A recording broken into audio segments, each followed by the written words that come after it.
폴란드가 자국 영공을 침범한 러시아 드론을 격추했다고 밝혔습니다. 북대서양조약기구 나토에 긴급 협의도 요청했는데요.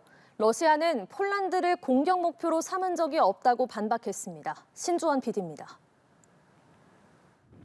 폴란드 정부가 러시아 드론 3-4대를 격추했다면서 모두 19차례의 영공 침범 사례가 있었다고 밝혔습니다.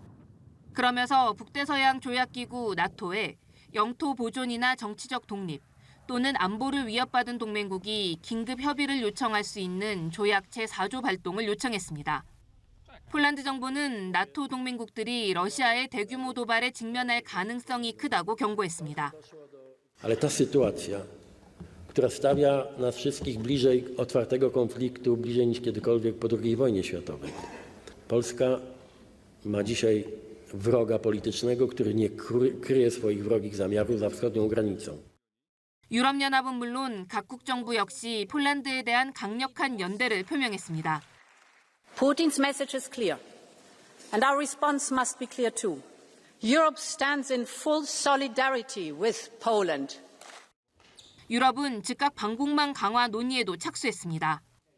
영국은 군의 나토의 영공 순찰을 강화하는 등 방공 강화 선택지를 검토하도록 했으며 유럽연합은 유럽 동부 국경 일대에 이른바 드론 장벽, 방어망 구축을 추진하겠다고 예고했습니다. 나토는 폴란드가 러시아 드론을 격추한 데 대해 매우 성공적인 대응이라고 평가하면서도 러시아의 고의성에 대해서는 신중한 반응을 내놨습니다. As I said, a full assessment is ongoing. But of course, whether it was intentionally or not, it is absolutely reckless. It is absolutely dangerous. 러시아 국방부는 자국 드론이 폴란드 영공을 침범했다는 주장을 부인하며 폴란드 영토에 있는 목표물을 파괴할 계획은 없다고 주장했습니다. 폴란드 주재 러시아 대사대리 역시 격추된 드론이 우크라이나에서 날아왔다고 주장하기도 했습니다. 연합뉴스TV 신주원입니다. 러시아가 우크라이나에 대한 공습을 강화하면서 확전 우려가 커지고 있습니다. 현지 시간 10일 폴란드는 러시아 드론이 자국 영공을 침범해 전투기를 출격시켜 일부 격추했다고 밝혔습니다.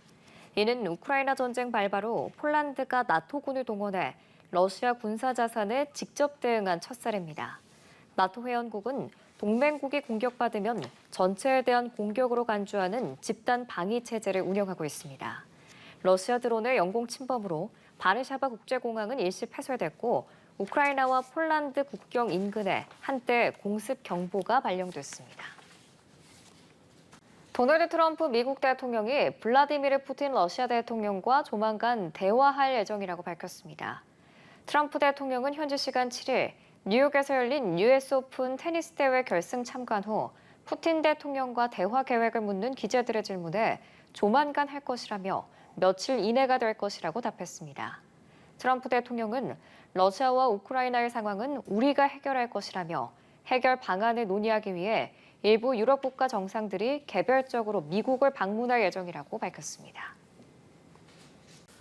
이스라엘이 카타르의 수도 도하를 공습했습니다. 하마스 수뇌부를 노렸다지만 오랫동안 가자지구 전쟁의 중재국 역할을 해왔다는 점에서 국제사회의 비난이 쏟아지고 있습니다. 유엔 안전보장이사회는 긴급회의를 열기로 했습니다. 강은나래 기자입니다.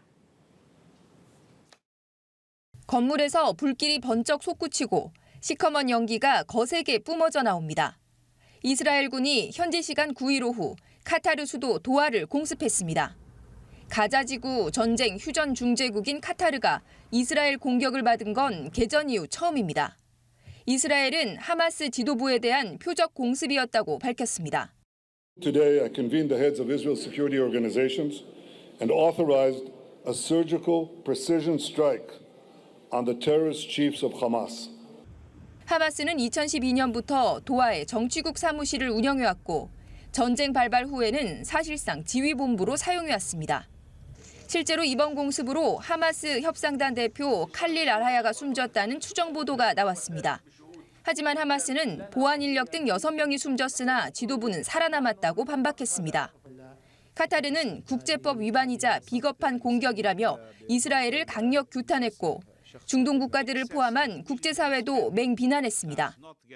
I condemn this flagrant violation of the sovereignty and territorial integrity of Qatar.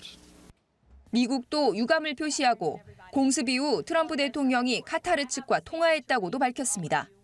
이스라엘이 공격 계획을 미국에 사전 통지했다는 보도가 나왔지만 트럼프 대통령은 부인했고 백악관은 이에 대해 명확히 밝히지 않았습니다. I'm not thrilled about the whole situation. It's not a good situation. But I will say this, we want the hostages back. But we are not thrilled about the way that went down today. 유엔 안전보장이사회는 알제리와 파키스탄 등의 소집 요청으로 이번 공습과 관련한 긴급회의를 열기로 했습니다. 안보리 선출직 이사국인 한국이 9월 한 달 동안 순회 의장국을 맡고 있습니다. 연합뉴스 TV 강은나래입니다. 도널드 트럼프 미국 대통령은 이스라엘이 카타르 도하에 체류 중인 팔레스타인 무장정파 하마스의 지도부를 공습한 것에 대해 유감을 표명했습니다. 캐롤라인 레빗 백악관 대변인은 현지 시간 9일 브리핑에서 미국의 긴밀한 동맹인 카타르 내부에 대한 일방적인 폭격은 이스라엘이나 미국의 목표를 진전시키지 않는다며 이같이 말했습니다. 트럼프 대통령은 베냐민 네타냐후 이스라엘 총리와 통화로 이 불행한 사건이 평화를 위한 기회가 될 수 있다고 생각한다고 카타르 국왕과의 통화에서는 카타르 영토에서 이런 일이 다시 일어나지 않겠다고 보장했다고 레빗 대변인이 전했습니다.